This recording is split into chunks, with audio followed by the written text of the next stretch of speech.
Génesis capítulo 4, versos 6 hasta el verso 15. Dice así la palabra del Señor, la palabra de Dios, la palabra inspirada de Dios. Entonces Jehová dijo a Caín: ¿por qué te has ensañado y por qué ha decaído tu semblante? Si bien hicieres, no serás enaltecido, y si no hicieres bien, el pecado está a la puerta. Con todo esto, a ti será su deseo, y tú te enseñorearás de él. Y dijo Caín a su hermano Abel: salgamos al campo. Y aconteció que estando ellos en el campo, Caín se levantó contra su hermano Abel y lo mató. Y Jehová dijo a Caín: ¿dónde está Abel tu hermano? Y él respondió: no sé. ¿Soy yo acaso guarda de mi hermano? Y él le dijo: ¿qué has hecho? La voz de la sangre de tu hermano clama a mí desde la tierra. Ahora pues, maldito seas tú de la tierra, que abrió su boca para recibir de tu mano la sangre de tu hermano. Cuando labres la tierra, no te volverá a dar su fuerza. Errante y extranjero serás en la tierra. Y dijo Caín a Jehová: grande es mi castigo para ser soportado. He aquí me echas hoy de la tierra, y de tu presencia me esconderé, y seré errante y extranjero en la tierra. Y sucederá que cualquiera que me hallare me matará. Y le respondió Jehová: ciertamente cualquiera que matare a Caín 7 veces será castigado. Entonces Jehová puso señal en Caín, para que no lo matase cualquiera que le hallara. Vamos a pedirle a Dios nuevamente que nos auxilie en este tiempo. Padre, por lo espiritual del tiempo que vamos a tenerlo adelante, por lo espiritual de este acontecimiento, por lo ajeno a lo natural, por lo distante de lo ordinario, Señor, es que necesitamos tu auxilio. Señor, ahora aparece el sueño en muchos. Ahora aparece todas las mentiras que aún desde nuestra pecaminosidad, pero también el diablo pretende poner en nuestras mentes. Ahora aparecen tantas trivialidades a competir con tu palabra, pero rogamos tu auxilio, que por tu espíritu, tu palabra toque los corazones, pero también que por la acción de tu espíritu este predicador predique conforme a la verdad, y rogamos, Señor, tu gracia en todos y en cada uno de nosotros. Tu gracia sea abundante. Te lo imploramos en Cristo Jesús. Amén. Caín y Abel son los representantes de dos grandes clases de personas. Recuérdalo, algo así decíamos el domingo pasado. Tipifican respectivamente a los perdidos y los salvados. Los farisaicos, y ya eso tiene un poco más que ver con nosotros, porque los fariseos son religiosos, los que vienen a la iglesia, pero no son verdaderos creyentes. Y los de espíritu quebrantado, esos son los verdaderos cristianos. El creyente nominal, que dice que es cristiano, pero solo en la nómina aparece que es cristiano, no en el cielo, que es el creyente genuino. Los que confían en sus propias obras. Usted recuerda que Caín fue y ofreció un sacrificio también a Dios. Él fue a adorar a Dios también, a su manera, pero fue a adorar a Dios, con la ofrenda que él quería, con lo que él quería darle, pero fue a ofrendarle a Dios. También tipifican a los que confían en sus propias obras, como Caín, que fue con sus propias obras delante de Dios, la cosecha suya, sus propias obras. Ven, para que conténtate conmigo, Dios, yo aquí, yo hago estas obras y a ti te tiene que gustar. Y una muestra de eso, de que él, ese era su espíritu, es el por qué se molesta después. A ti te tienen que gustar estas obras mías. Yo hago esto por fulano y hago esto por aquello. Yo le hago bien a todo el mundo. Yo ando todo el tiempo haciendo favores. Tú debes recibir eso para salvarme. Además, yo voy a la iglesia también y soporto al pastor gritón y estoy ahí en la iglesia que se llama Iglesia Bíblica de Jesucristo.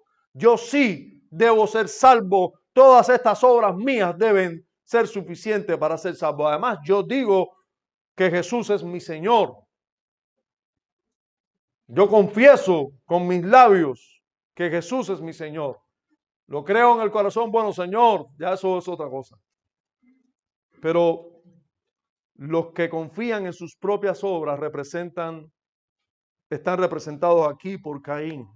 Y los que descansan en la obra de Cristo, el Cordero de Dios que quita el pecado del mundo, están representados por Abel.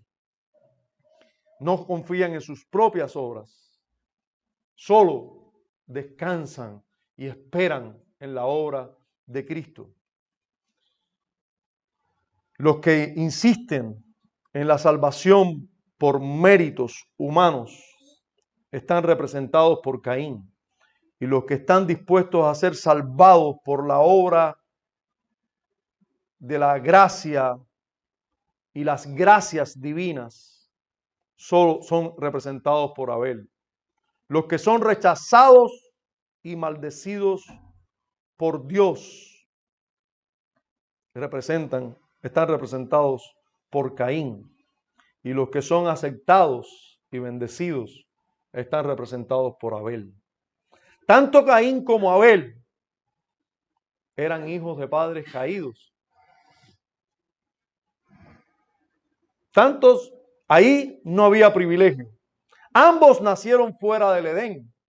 Ambos ya vinieron a ser parte de este mundo cuando estaban fuera del Edén. Ambos eran, por lo tanto, por naturaleza, según las Escrituras, hijos de ira. Ambos estaban en esa condición y como tales, judicialmente delante de Dios eran culpables. Ambos habían sido formados en iniquidad, como dice el Salmo 51, y concebidos en pecado. Ambos. Y por lo tanto, ambos necesitaban un Salvador. Ambos necesitaban un Salvador. Pero, como hemos visto, Caín negó su condición arruinada y caída y rehusó aceptar el único remedio que Dios proveyó para ser salvos y aceptables delante de él. Mientras que Abel reconoció su condición de pecador, creyó en el testimonio divino, creyó en la palabra divina, creyó que Dios iba a proveer un Salvador, creyó que Dios proveyó un Salvador cuando mató a un animal y vistió a sus padres, creyó en la palabra de Dios y fue con una ofrenda que Dios aceptaba, un inocente en lugar del culpable, y rogó a Dios que aceptara ese sacrificio y Dios vio con agrado su ofrenda.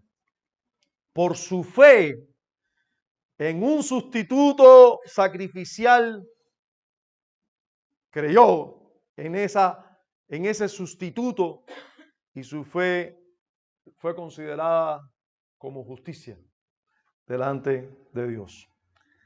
Durante toda la historia de la humanidad, podemos ver que un grupo de estos representados en Caín persigue a los representados en Abel. Por toda la historia usted puede rastrear que hay ciertos religiosos que persiguen a otros.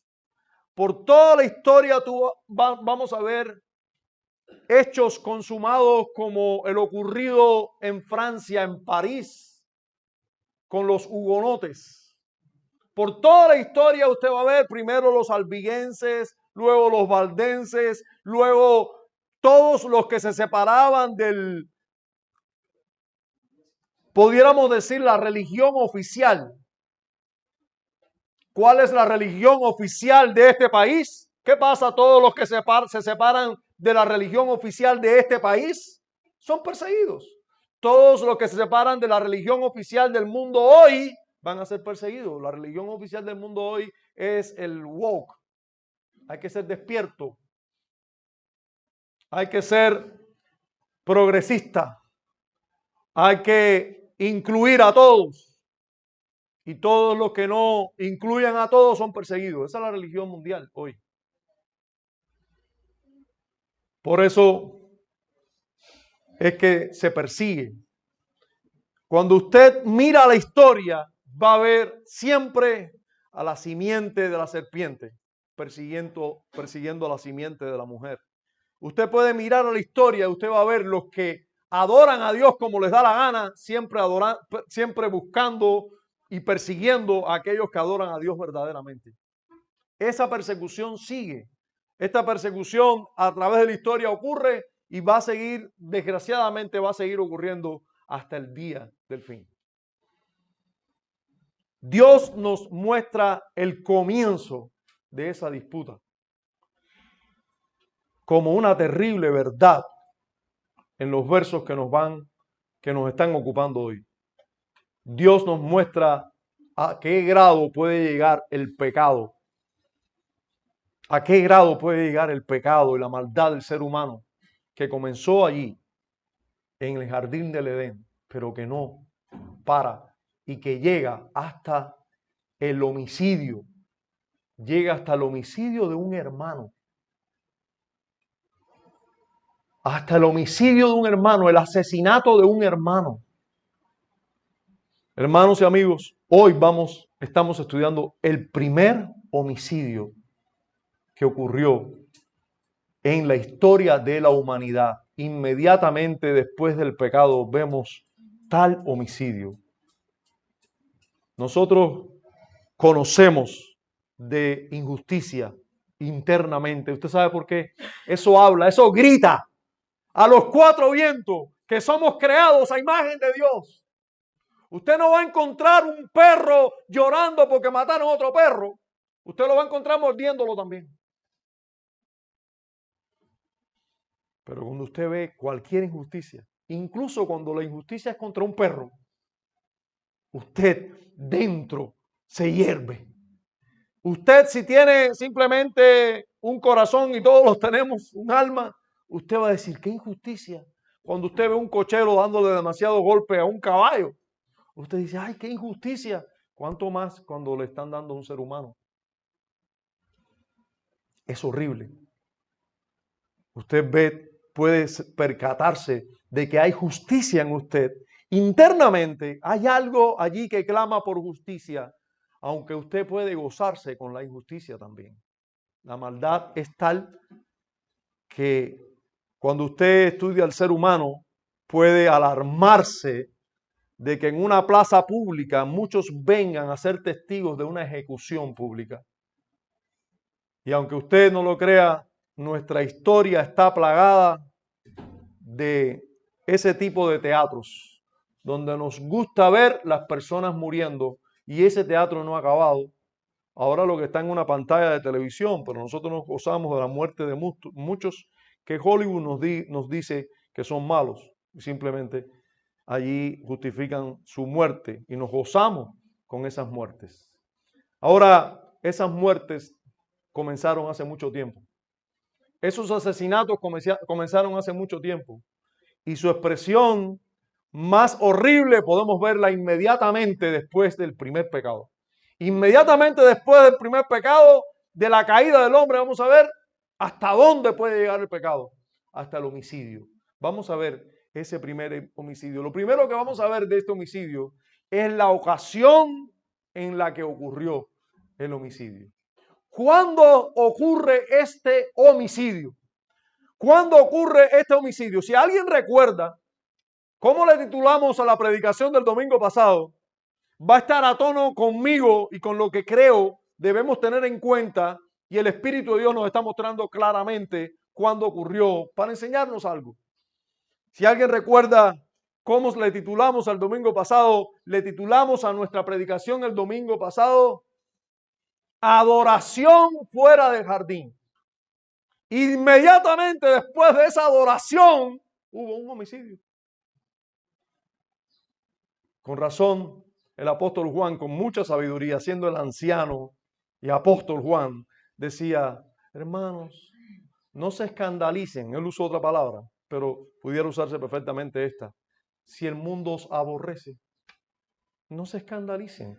No se, fíjense, el mundo os aborrece. O sea, si el mundo los quiere matar, los quiere acabar con ustedes, no se escandalicen. Porque el mundo tiene el espíritu de Caín. No se escandalicen de eso. Después de la adoración, inmediatamente después de adorar a Dios, inmediatamente después de estar en un culto a Dios, hubo un asesinato. La mayoría de los que se acercan a este texto plantean que fueron los celos los que llevaron a Caín a tal horror.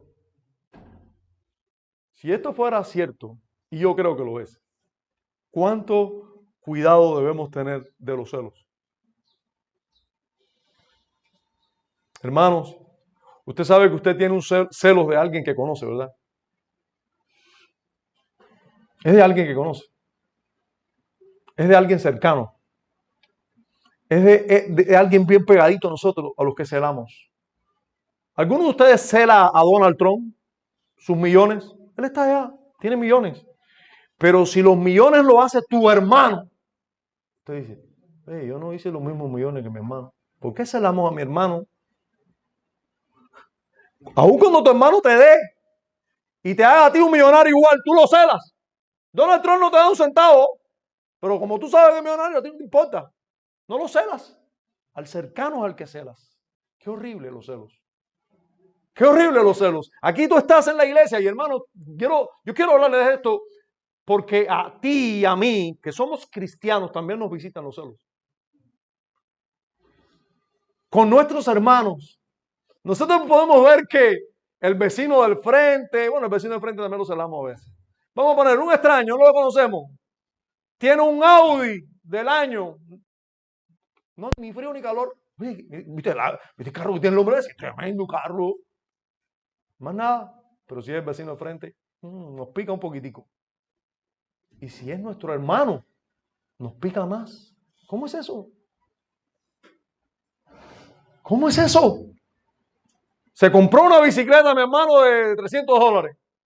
Oh, mira. Y ya empezamos el celo. Empieza el celo. ¿Cómo es eso? ¿Se da cuenta de la maldad del celo? ¿Usted se da cuenta de lo horrible del celo? ¿Usted se da cuenta que esto pertenece más a la gente de la descendencia de Caín? ¿Se da cuenta que es algo que debemos repudiar? Debemos repudiarlo. Inmediatamente que venga, tenemos que razonar junto con Dios. ¿Por qué me molesto? ¿Y por qué tengo celo? Más bien no tengo que gozarme con mi hermano. Eso es lo que debo hacer.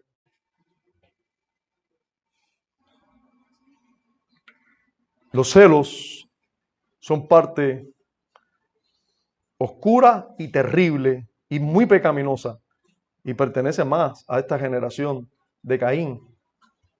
Esperemos que no forme parte de nosotros. En Mateo 23:35 se habla claramente de lo que ocurrió con Abel.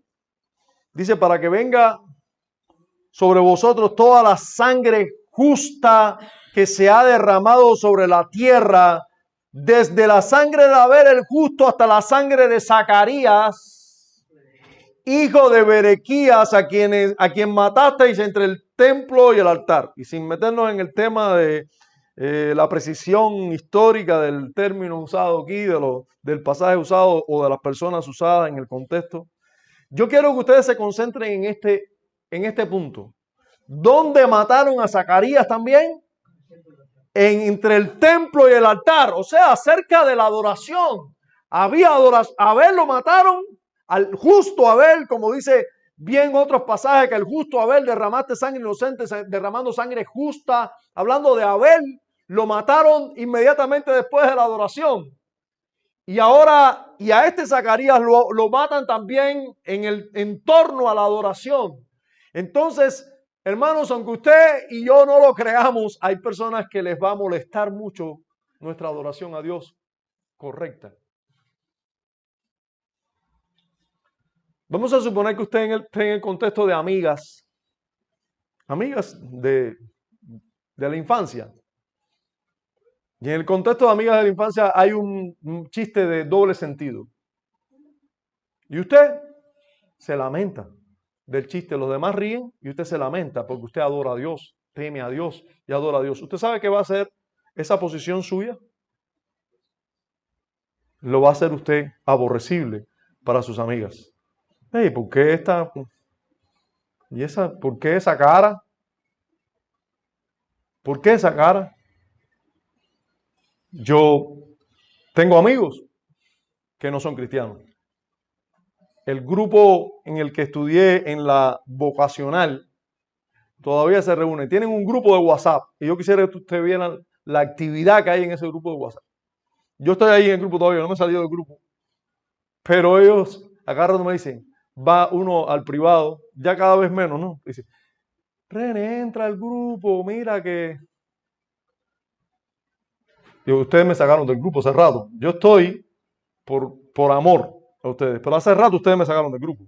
Cuando ustedes me han irrespetado cientos de millones de veces en ese grupo, poniendo cosas, hablando de cosas que ustedes saben que yo repudio y ustedes lo saben. Entonces, ¿para qué me quieren en el grupo? Ellos me han aborrecido muchas veces, me han votado muchas veces del grupo. Y entonces el que quedo como que soy yo el que los repudia, entonces quedo yo como el que los repudia a ellos. Pero realmente ellos me repudian a mí, me odian a mí. Y las veces que les he hablado del evangelio en el grupo, entonces ese es el único tema que no se puede hablar en el grupo. ¿Ven? Se puede hablar de todo en el grupo, pero del evangelio no se puede hablar. Porque no, es que tú siempre es lo mismo, ¿no? Yo siempre es lo mismo, porque los amo y les digo esto. Entonces, ¿se dan cuenta que nos odian? ¿Se dan cuenta que nuestra adoración a Dios les molesta? Les molesta. Puedes hablar de cualquier cosa, pero de Dios no hables. Les molesta la adoración a Dios.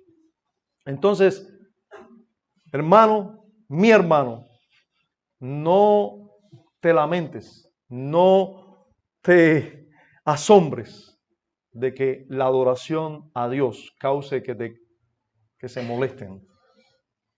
Que se molesten al punto de quererte matar. Porque ya esto ha ocurrido. Esto no es nuevo. De hecho, este es el origen nuestro. Esto es la verdad de Dios. Una vez más demostrada lo que se nos enseña aquí. Cuando nosotros miramos a textos que nos dan luz sobre este texto que estamos leyendo ahora, miren cuánta luz nos da el apóstol Juan en su primera carta. Nos dice en 1 Juan 3:12 que no seamos como Caín. Está Juan exhortando al amor entre nosotros, entre cristianos, y luego nos dice, no seamos como Caín, que era del maligno. Tú y yo no somos del maligno. Nosotros no tenemos que ser como Caín, que era del maligno. Pero ahora miren lo que nos declara. ¿De quién era Caín? Hermanos, no es que yo lo diga, lo dice la Biblia. Caín era del maligno. Por eso hacía las cosas que hacía. Dice, Caín era del maligno y mató a su hermano. ¿Y por qué causa le mató? Sigue hablando Dios por medio de su palabra, inspirando al apóstol Juan. Dice, ¿por qué causa le mató? Contesta Dios en su palabra. Porque sus obras eran malas y las de su hermano justas. Por eso lo mató. O sea, por celos.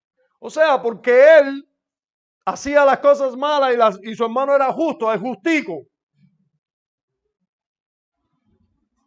Así que tú eres el bueno y nosotros quedamos como malos, más malos. Porque eso es lo que pasa con la luz, que refleja donde están las impiedades, las tinieblas. Y al mundo, aunque haga y acabe, le gusta pasar por bueno. Tú no me preguntas, es difícil que te encuentres con una persona, tiene que ser, no sé, un de estos que está en una secta satánica, que él sabe que es malo y le gusta ser malo y sabe que va para el infierno y dice, no, pues yo voy para el infierno y son malísimos. Sí, hay personas así, excepciones, pero hay personas así. Pero por línea general, hay personas malas, terribles, horribles, pero ellos dicen que son buenos. Y les gusta pasar por bueno. Tú le preguntas, pero tú vas al infierno, tú has pecado. No, yo no lo hago. Cuando lo convences por medio de la ley moral que él es un pecador, de todas maneras le puedes preguntar, pero tú vas al cielo o al infierno. No, yo voy al cielo. Así, pero si acabamos de decir que tú eres un pecador, porque tú has robado, has mentido, has adulterado con el corazón. Y las veces que has adulterado también más que el corazón, pero bueno, vamos a ver nada más que las del corazón, etcétera. Dice, no, pero bueno, he hecho más cosas buenas que malas, tú sabes, ¿no? Personas piensan que es así, que es conforme a la justicia que ellos creen que debe ser. Ellos creen que son buenos, les gusta pasar por buenos, pero cuando hay una persona verdaderamente buena, piadosa, que ama a Dios de verdad, delante de él lo acusa. Se sienten acusados, se sienten ahí diciendo, oye, si este es así y hay que ser así, mira, voy a borrar a este de la lista. Voy a borrar, este es un fanático. Este, o lo mato de esta manera, es un fanático y debería estar borrado de la historia. Mejor todos nosotros que somos más comunes y adoramos a Dios, nosotros también creemos en Dios. Entonces, hermanos, no se asombre si su adoración a Dios provoca que molestia en otros. Por eso no se asombre que otros llamados cristianos evangélicos se molesten con nosotros cuando le decimos cómo Dios debe ser adorado. Se molestan porque los acusan, porque ellos quieren seguir haciendo lo que ellos están haciendo, quieren seguir viviendo como ellos quieren seguir viviendo, y nuestra adoración les acusa. Les acusa. Hay que guardar un día de 7. No, eso es la ley del Antiguo Testamento. Hay que apartar un día entero para Dios. Y hay que toda la semana estarse preparando para ese día. No, eso ustedes están en la ley. Esta gente está en la ley. Pero ven acá, no somos nosotros los que predicamos la gracia constantemente. Y así que ahora estamos en la ley. No, es que esa es la verdad de las Escrituras. Y nuestra acusación puede acusarlos. Y les puede molestar mucho. Porque los condena a ellos como falsos adoradores. Les puede molestar mucho. Y créeme que si tuvieran poder, pudieran hacernos muchos daños. Basta que tengan poder. A Dios gracias que no les da ese poder por el momento. No tienen ese poder, pero cada vez que han tenido el poder, lo han ejercido para hacernos mal. Porque el hecho que les conté ya, ¿quién ustedes creen que lo llevó a cabo? La matanza contra los hugonotes o contra los cristianos reformados en Francia, ¿quién la llevó a cabo? ¿Quiénes los mataron? ¿Quiénes los arrastraron por las calles? ¿Quiénes los torturaron? Los llamados cristianos también, católicos romanos.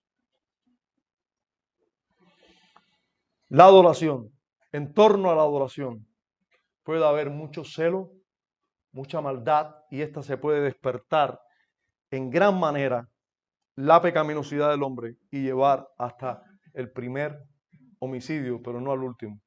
El primero fue así. Así que podemos tener muchos más de ese tipo. La adoración y las obras justas son del agrado de Dios y traen bendición de Dios, pero los celos contra esas bendiciones son tan negros que pueden llevar a pecados mayores como el homicidio. Si es que ya no es homicidio en el corazón, ya es homicidio, simplemente va a concretarse el homicidio luego, pero ya están en esas condiciones. Bien, hemos visto el entorno, el momento en que ocurrió el primer homicidio. Vamos a ver las fuerzas contra el homicidio. ¿Usted sabe por qué no hay más homicidio? ¿Usted sabe por qué no hay más asesinatos? ¿Usted sabe por qué no existen más asesinatos? ¿Por qué no tenemos nosotros que estar viviendo así? Hay muchas personas que conocen al ser humano que viven escondidos y con mucho temor. ¿Usted sabe eso? Mire las casas que tienen muchas rejas. En Cuba, ¿por qué hay tantas casas con tantas rejas? ¿Por qué? Porque saben que hay ladrones. Hay personas que no viven con una bicicleta de $50, pero le ponen un candado de $180. Candado por aquí, la reja. Y usted lo ve, entra en una casa y, oye, es que tengo la bicicleta de afuera. Pero le pusiste candado. Sí, claro, claro, le puse candado. Pero con todo eso no están tranquilos porque saben lo que es el ser humano. Saben la maldad que hay. Y así, bueno, en muchas áreas entienden que el ser humano es malo. En muchas áreas entienden eso. Bueno, nosotros debemos saber que no hay más homicidio, no hay más asesinatos, no hay más personas quitándole la vida a otros. Hermanos, gracias a Dios. Pero vamos a ver esas fuerzas que impiden que hayan más asesinatos. Vamos a ver las fuerzas contra el homicidio. Y las fuerzas que son reveladas aquí en este pasaje contra el homicidio, hermanos, son directamente divinas. El trato directo de Dios en la conciencia del hombre, esa es la principal causa y la principal fuerza que se opone a que haya más asesinatos. ¿Cuántas personas hoy no se tienen que arrepentir de asesinato? Se tienen que arrepentir de asesinato realmente porque han odiado muchísimas veces, guardan rencor en su corazón contra muchas personas, pero nunca han matado a nadie. Gracias a Dios. Gracias a Dios, nunca han matado físicamente a alguien. Dios no le ha concedido eso. Y Dios se ha encargado de que así no ocurra. Pero miremos cómo el primer asesino, contó con muchas fuerzas divinas, mucho del esfuerzo de Dios, en el mejor sentido de la palabra, porque si Dios hubiera querido, por supuesto que no hubiera matado nunca Caín a nadie. Si Dios se lo hubiera impedido, pudiéramos decir. Solo que Dios no lo quiso hacer de esa manera. Pero Dios sí hizo algo para evitar el asesinato, el pecado de Caín. Miren cómo Dios le habla directamente a Caín. ¿Dios habla a un impío? Parece que sí. Dios habla a los impíos, sí. Por eso una persona impía puede venir aquí. A mí Dios me dijo tal cosa. Dios y nosotros lo dejamos así. Dejamos que lo diga, pero Dios habla de muchas maneras, hermano.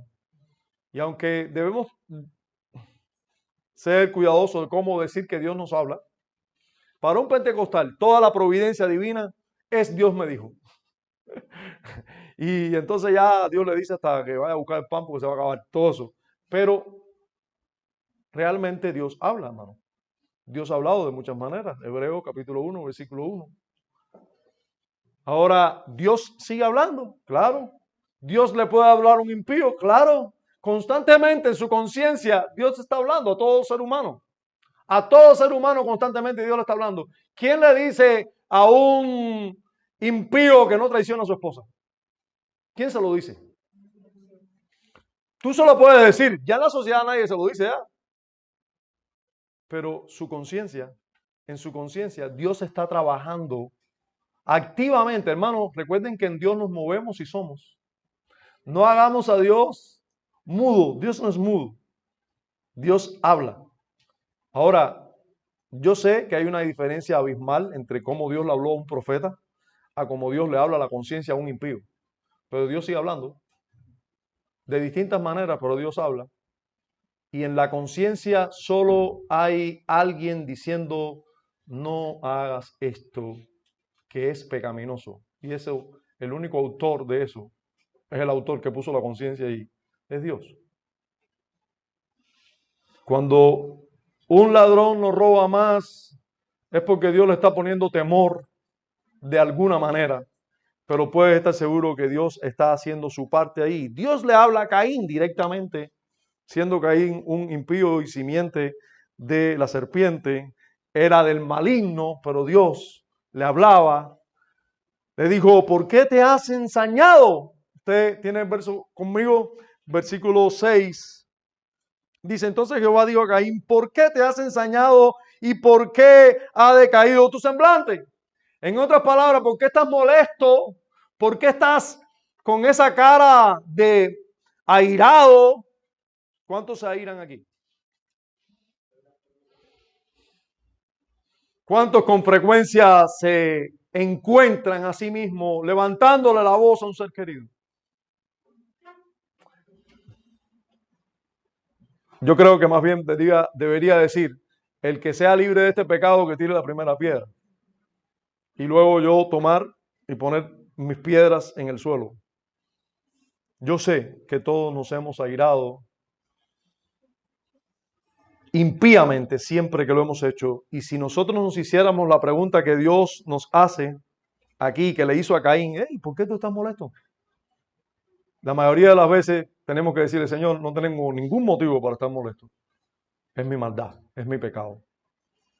¿Y cuál era el motivo por el cual Caín estaba molesto?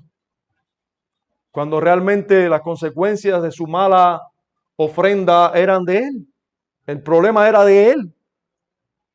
Y que Abel haya ofrecido una buena ofrenda, una ofrenda correcta y recibida por Dios, es porque hizo el bien, porque hizo lo que debía hacer. Entonces, note cómo la pregunta llevaba a un razonamiento para que se volviera de su maldad. ¿Por qué te molestas? ¿Cuál es el problema contigo? Dios pone al mismo Caín a indagar en su corazón la causa de su descontento y a considerar si en verdad era una causa justa. ¿Es una causa justa por lo que estás molesto? Porque yo conozco quién se airó justamente y conozco quién se aira justamente todo el tiempo, porque está airado contra el impío todos los días. Dios, siendo santo, tiene ira. Así que, pero no justifique toda tu ira como una ira santa. La mayoría de las veces es producto de nuestros pecados. Ahora, es bueno que observemos al menos dos cosas en esto que estamos mirando. Dios se fija en todas nuestras pasiones y descontentos pecaminosos. Dios observa nuestras pasiones y descontentos pecaminosos. No hay mirada airada incluso, ni envidiosa, ni inquieta que escape del ojo observador de Dios. Me puedes engañar a mí, pero a Dios no. Puedo engañar yo a mi esposa, a mi hermano, pero a Dios no. No se escapa ninguna de las miradas. Este Caín que estaba molesto, a lo mejor Abel no se percató del estado en que estaba su hermano, pero Dios sí. Dios sí. Y observemos también que la mayor parte de nuestras calenturas, de nuestra ira pecaminosa, van a desaparecer pronto si nosotros indagamos correctamente, imparcialmente, por qué es que nos airamos. ¿Por qué estoy enojado? ¿Hay una causa real para estar enojado? ¿Hay una causa justa? ¿Por qué me enfado tan pronto? ¿Cuál es el problema? Hermanos y amigos, no olvidemos lo dicho por nuestro Señor en relación al homicidio y al odio. ¿Dijo algo el Señor en relación a esto? Yo sé que sí y sé que usted lo recuerda muy bien. ¿Oíste que fue dicho? ¿Verdad? No matarás. Y cualquiera que matare será culpable de juicio. Eso es correcto, pero no es totalmente correcto. No es preciso. No implica todo lo que dice la ley. Porque la ley también dice amarás a tu prójimo como a ti mismo. Y amar es hacerle bien, es procurar el bien. Por eso Jesús enseñó correctamente. Yo os digo que cualquiera que se enoje contra su hermano será culpable de juicio. Y cualquiera que diga necio a su hermano será culpable ante el concilio. Y cualquiera que le diga fatuo quedará expuesto al infierno de fuego. O sea, la envidia en el corazón, el celo en el corazón, La ira en el corazón contra nuestros hermanos implica que nosotros no le amamos, no le perdonamos, no queremos su bien, sino que nos molesta su bien. Por eso cuando nos enojamos contra nuestros hermanos, y es con razones ilícitas, porque no está hablando aquí del caso de que tu hermano peca contra ti. Ve y dile, confróntalo. Pero esto no es, no nos enojamos con el hermano, no nos airamos con los hermanos y le decimos cosas a los hermanos por esto, por sus pecados. Lo hacemos por nuestros pecados. Por nuestros pecados. Y eso nos hace culpable de asesinato. Nos hace culpable de homicidio en el corazón. Dios le hace reflexionar sobre las bendiciones que vendrán a Caín si él hace el bien. Eso es una fuerza en contra del mal. Eso es una fuerza en contra del asesinato. Una fuerza en contra del primer homicidio. Dios le dice, si bien hicieres, no serás enaltecido. Si tú hicieres lo bueno, no te van a venir cosas buenas. Yo pongo delante de ti la bendición. Mira, escoge la bendición. Eso hace Dios, hizo Dios con Caín y hace Dios con todo ser humano. Usted se piensa que ante un pecador, ante un adúltero, como por ejemplo, casado, Dios no le dice, mira, si tú permaneces fiel a tu esposa, va a irte bien con ella, vas a disfrutar mejor de tus hijos. Si tú la traicionas, ella te puede sorprender, puedes perder la comunión con ella, con tus hijos. Dios hace ese tipo de obra en la conciencia de los hombres. Y aquí le está diciendo a Caín, si tú haces el bien, no vas a ser bendecido por eso, no vas a ser enaltecido por esto. ¿Usted se da cuenta de la obra de Dios en el corazón de los hombres? ¿Se da cuenta de la obra misericordiosa de Dios para evitar el pecado, el mal?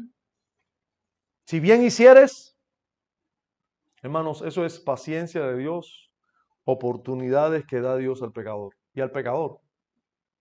No estamos hablando aquí ni tan siquiera del justo, estamos hablando del pecador. Dios hace esto. Todas las bendiciones físicas y espirituales que existen para los que obran conforme a la piedad son parte de las fuerzas en contra del homicidio u otros pecados. Todas las bendiciones físicas que nosotros disfrutamos, todas las bendiciones sociales que nosotros disfrutamos, es para evitar mayores males. Mayores males. Dios nos dice y nos premia con bendiciones temporales, físicas, cuando nos comportamos bien. Fíjense si es así, pregúntele cómo le va a una persona que no es un borracho y compárelo con un borracho. Estoy hablando de dos inconversos. Si usted no toma, vas a tener un poquitico más para tener en casa. Si tú eres un borracho, ve a la casa del borracho y mira a ver qué hay ahí. Lo mismo sucede cuando una persona que traiciona a su esposa con la primera que viene. ¿Con quién termina ese personaje? Cuando bien tiene un hijo por aquí, otro por allá, otro por ahí, y termina solo, como el viejo Andrés. Nos presentaron en una televisión, creo que algo así. Así termina. ¿Por qué? Fue un egoísta toda su vida, no valoró los bienes que tenía, pero ¿y qué pasa con ese hombre que reprime ese pecado y al menos por amor a su propio ser de tener una familia unida y decir, no me conviene? Ya estuvo con la prostituta aquí, a lo mejor todos los días está con la prostituta aquí, pero por temor a perder este confort familiar, nunca se fue con la prostituta. Pero el privarse de esa maldad, al menos conservó un beneficio. Y es ver a su familia crecer todos los días, que le llamen luego los nietos abuelos y todo eso. O sea, por apreciar este tipo de bendición temporal, gozó de muchos beneficios. Y así te puedes encontrar muchas personas que hoy están aquí en la iglesia y decir, mi papá es un buen hombre. ¿Por qué? Bueno, nunca abandonó a mi mamá, no se fue, es un impío, todos los días dice malas palabras, etcétera, etcétera, no quiere saber nada de Dios y todo, pero mi papá es un buen hombre. Solamente porque conservó su familia, Bendito sea Dios porque lo guardó, hermano. Nosotros lo que tenemos que decir, hermana, mi hermano, que estás aquí, que tienes un padre así, tienes que decir, a Dios gracias que guardó a mi papá en el seno de mi familia, preservando su matrimonio. A Dios gracias que fue así. Pero no fue porque tu papá, eso es lo que quería tu papá. Dios lo guardó allí usando métodos como los que usó con Caín. Eso es lo que Caín no obedeció a Dios, no le hizo caso a ninguna exhortación divina y fue e hizo lo contrario. Pero tenga por seguro que Dios constantemente está trabajando en el corazón del impío para que no sea más impío. Sí, yo sé que aquí casi todos tenemos o un papá, o una mamá, o un tío, o hijos que están siendo bendecidos por Dios de esta manera. De esta manera. También nosotros podemos ver que Dios actúa, Dios le hace reflexionar sobre el pecado y sus acciones, así como lo que se debe hacer para vencer los pecados. Dios le dice eso a Caín. Al menos eso es lo que pudiéramos ver en el versículo 7. Déjenme decirle, todos los teólogos que hay aquí, que pueden hacer su estudio del verso 7 y darme todas las sugerencias que puedan, porque el verso 7 es un verso controversial. En el versículo 7, miren lo que dice. Si bien hicieres, ahí a los teólogos ya se concentraron en el verso. Si bien hicieres, no serás enaltecido, y si no hicieres bien, el pecado está a la puerta. Con todo esto, a ti será su deseo, y tú te enseñorearás de él. ¿Dónde está el conflicto de este verso? Bueno, uno de los grandes conflictos es que no se ponen de acuerdo los comentaristas en la dirección que toma el verso, si se está hablando al final del pecado o de Abel. O sea, cuando lees el verso dice, si bien hicieres, no serás enaltecido, y si no hicieres bien, el pecado está a la puerta. Ahora, a partir de ahora, con todo esto, a ti será su deseo. ¿El de quién? ¿El del pecado o el de Abel? Y sigue diciendo, y tú te enseñorearás de él. ¿De quién está hablando? ¿Del pecado o de Abel? Y ya empezaron la controversia. Bueno, ahí está la controversia. Estudie usted eso. Yo me voy a ir por la línea de que está hablando del pecado. ¿Y por qué me voy por esta línea? Bueno, porque al consultar varios textos, o sea, varias versiones de las escrituras que han hecho un estudio en los textos más antiguos y demás, al hacer esto, no niegan lo que dice aquí. O sea, ninguna de esas Biblias que les estoy diciendo niega lo que dice aquí. Ni la Biblia textual, ni la Biblia de las Américas niega lo que aquí dice, porque aquí lo que no está claro si lo dice, pero no dice otra cosa, no dice lo contrario. Aquí tú puedes interpretar que sea Abel. Tú puedes interpretar que sea Abel. Pero en otras versiones de la Biblia, estoy citando específicamente la Biblia de las Américas y la Biblia textual, que tienen las mismas fuentes prácticamente, dicen o se ve en el texto claramente, más claramente que se habla del pecado. Se habla del pecado, o sea, Dios está hablándole del pecado a Caín. Le está diciendo el pecado, le está diciendo a Caín que si bien hiciere, no serás enaltecido, y si no hicieres bien, el pecado está acechándote. Ya tú cometiste un pecado, viene uno y está acechando como un león a la puerta para comerte, para devorarte. Y luego le dice, con todo esto, a ti será su deseo. El deseo del pecado será a ti y también, pero también tú puedes enseñorearte de él. O sea, no necesariamente el pecado va a dominarte. Tú puedes tomar la resolución. ¿Cómo han hecho tantos borrachos tomar la resolución de no tomar más? ¿Cómo han hecho tantos fumadores tomar la resolución de no fumar más? Incluso como han hecho muchos hombres decir, chicos, no voy a seguir mirando mujeres porque me voy a volver loco. Y te encuentras un anciano que cuando ve una jovencita por ahí dice, déjame no perder tiempo y seguir hablando con el otro viejito. Y otro, sin embargo, es así. Todavía vapeándose así. ¿Sí? Son dos posturas distintas de personas inconversas. Dos posturas distintas de personas en conversación. Usted dice, bueno, ¿y quién auxilió a este? Todos son auxiliados por Dios. Todos son auxiliados por Dios. Este, en vez de babiarse, pudiera ser un violador. Y no lo es un violador, solamente es un babiador. ¿Sí? Auxiliado por Dios. Pero otro, gracias a Dios, no se babea. A lo mejor viene algún pensamiento pecaminoso y lo domina, pero trata de no mirarlas. Y por eso te encuentras personas que son abusadores de niños y hay personas que no. Y hay personas que son horribles y hay personas que no. Son tan horribles, pero son horribles igual.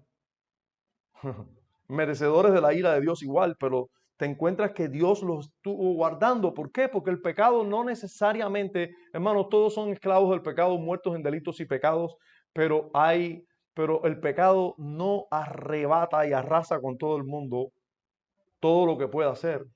Porque Dios ha capacitado al hombre para tener resoluciones morales. Él no te domina, Él se puede enseñorear.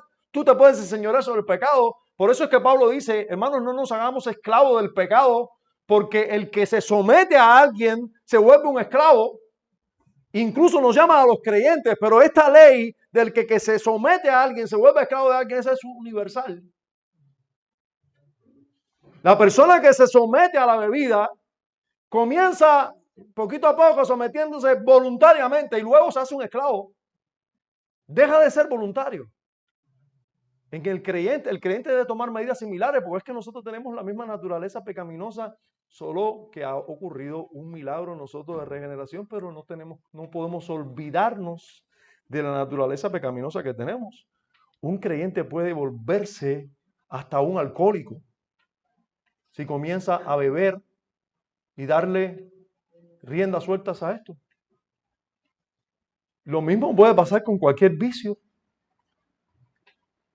Y cuidado, no puedes someterte a ellos, tenemos que estar siempre en guardia contra toda maldad.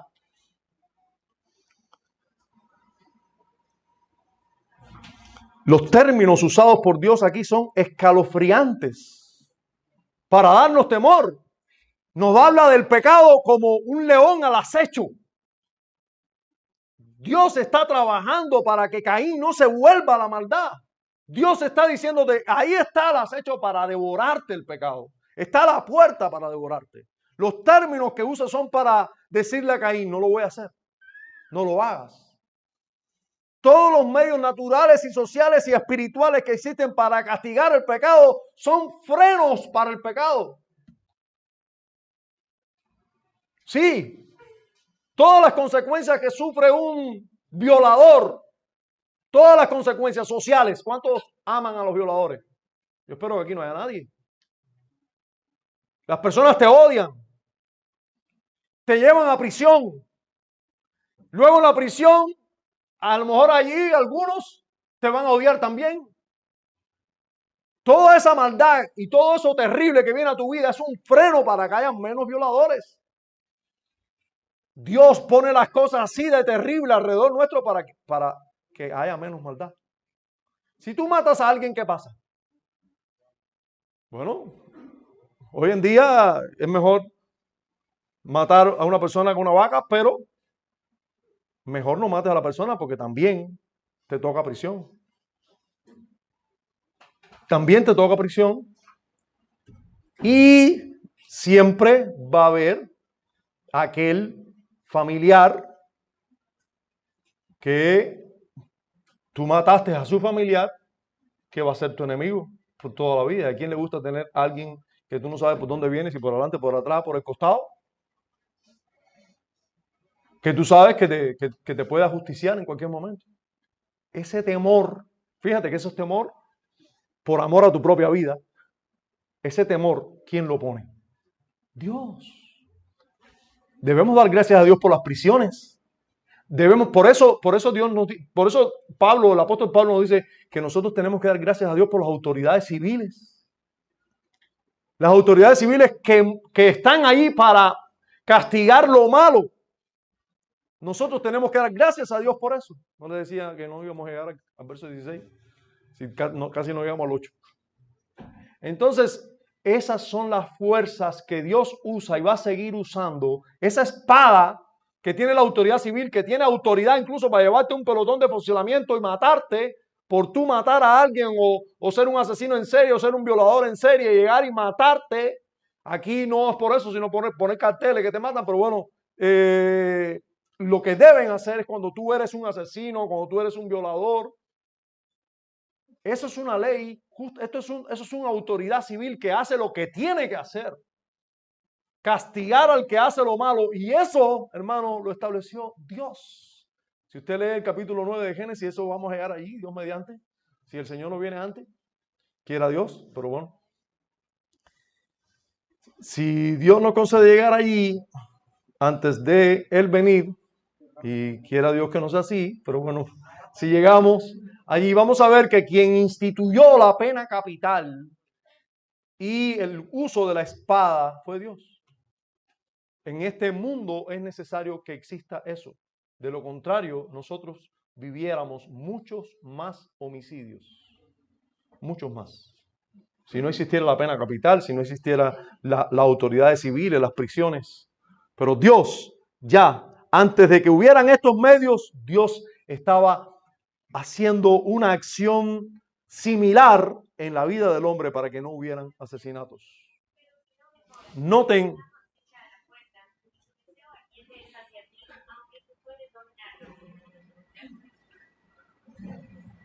Palabra del Señor.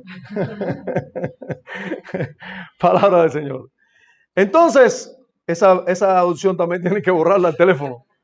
Entonces, vamos a terminar viendo el versículo 8, donde llegamos al homicidio como tal, porque bueno, le titulamos el primer homicidio. Si no llegamos al homicidio, vaya, tenemos que cambiarle el título a la predicación.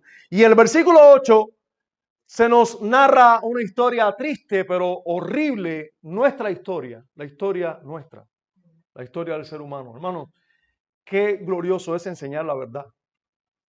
Cuando uno enseña la verdad, tiene tanta autoridad, pero es que todo evidencia la verdad. Tú puedes enseñarle a los niños que esta es la verdad, porque es que así somos.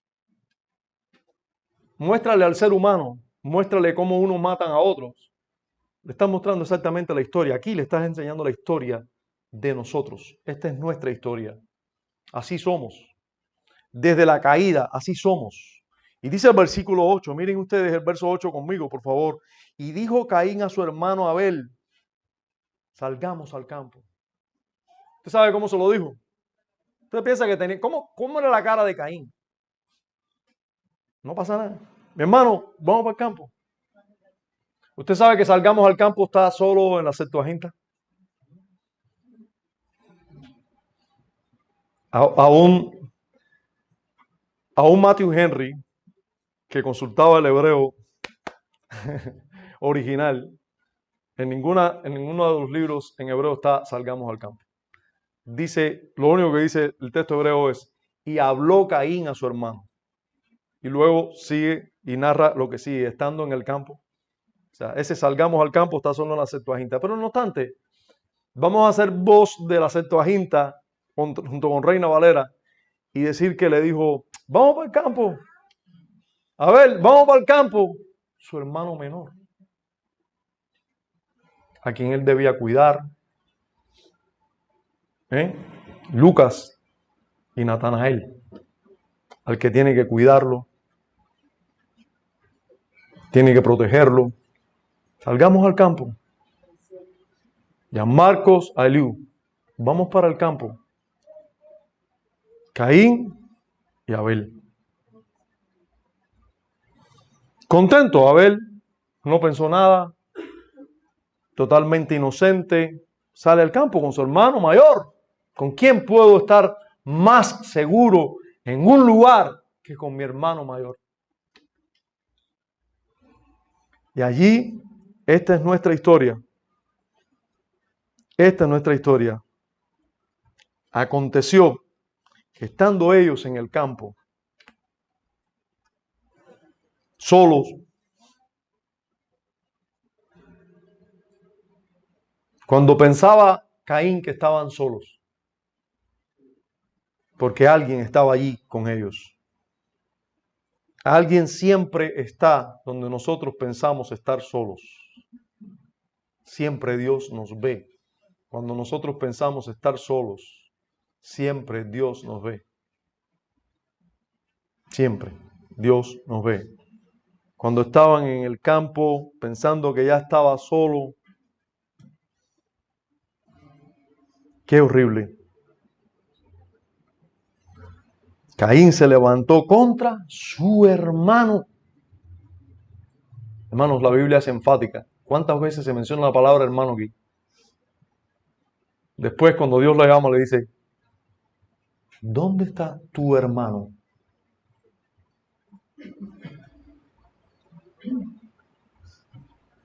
Caín se levantó contra su hermano Abel y lo mató.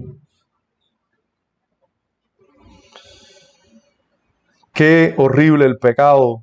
¿Hasta dónde llega el pecado? A un hermano matar a su hermano menor. Qué tamaño de maldad. No solo fue un pecado contra su prójimo, fue un pecado contra su hermano menor. Es tremendo que el apóstol Juan use ese mismo texto para decirnos, este es el mensaje que habéis oído desde el principio, que nos amemos unos a otros. No como Caín, no amemos como Caín, porque él era del maligno y mató a su hermano. ¿Y por qué causa le mató? Porque sus obras eran malas y las de su hermano justas. Hermanos míos, dice el apóstol Juan, no os extrañéis si el mundo os aborrece. Nosotros sabemos que hemos pasado de muerte a vida. ¿Saben qué? En que amamos a los hermanos. El que no ama a su hermano permanece en muerte. Todo aquel que aborrece a su hermano ya es homicida. Ya cometió asesinato. Y sabéis que ningún homicida tiene vida eterna permanente en él. En esto hemos conocido el amor, en que Él puso su vida por nosotros. También nosotros debemos poner nuestras vidas por los hermanos. Pero el que tiene bienes de este mundo y ve a su hermano tener necesidad y cierra contra él su corazón, porque hay que hacer una acción perversa para hacer esto, hay que cerrar el corazón. ¿Cómo mora el amor de Dios en él? Hijitos míos, no amemos de palabra ni de lengua, sino de hecho y en verdad.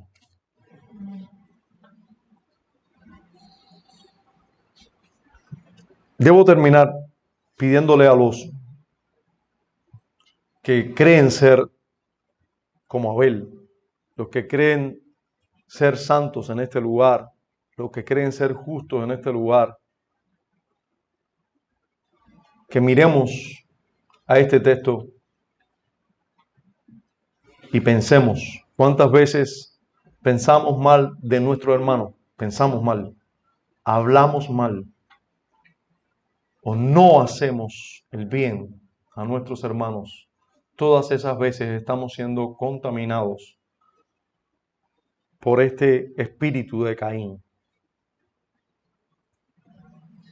Todo aquel que no realmente no ama a su hermano, hermanos, no diga que es salvo, no diga que está en la verdad, no diga que ha nacido de Dios, no diga esto, sino que permanece en muerte. Permanece en muerte. Yo también te quiero exhortar a ti, mi amigo que estás aquí, tú no eres diferente a Caín. Si no eres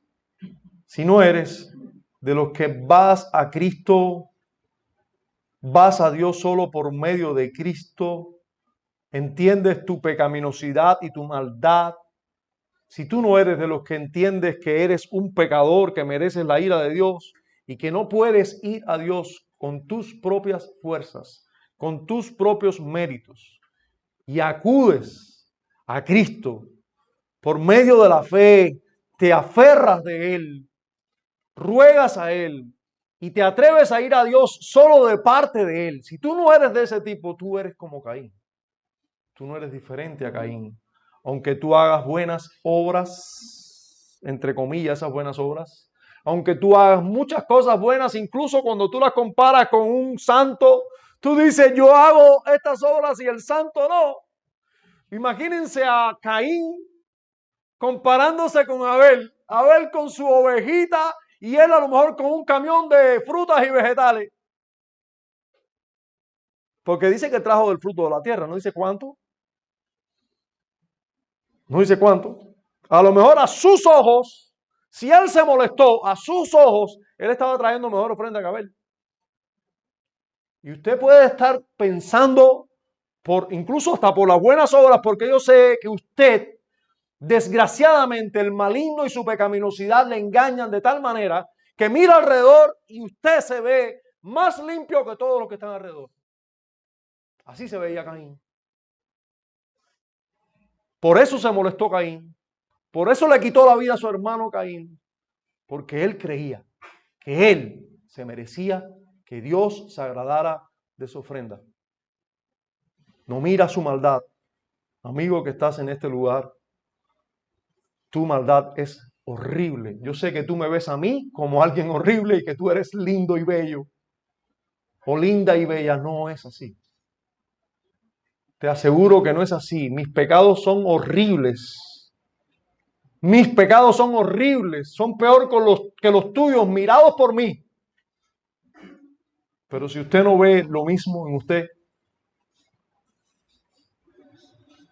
es porque usted va directo al infierno. Allí usted va a ver sus maldades. Allí usted va a ver sus pecados. Pero estás a tiempo. Dios hoy, una vez más, te habla a tu conciencia, a tu corazón, y está poniendo delante de ti el camino de la vida. Pero hay un solo camino de la vida, Jesucristo. Él dijo, yo soy el camino. No hay otro. Yo soy la verdad. No hay otra. Yo soy la vida. Padre, gracias. Una vez más, gracias por Cristo. Una vez más, gracias por mostrarnos la pecaminosidad de nuestro corazón, hasta qué punto llega la maldad del ser humano. Señor, una vez más, gracias por recordarme cómo debo amar a mis hermanos. Concédeme, Señor, concédenos, Señor, tu favor para vivir conforme a tu palabra.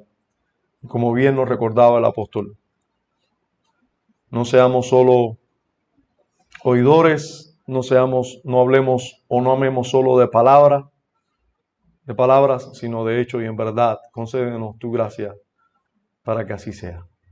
En Cristo Jesús. Amén.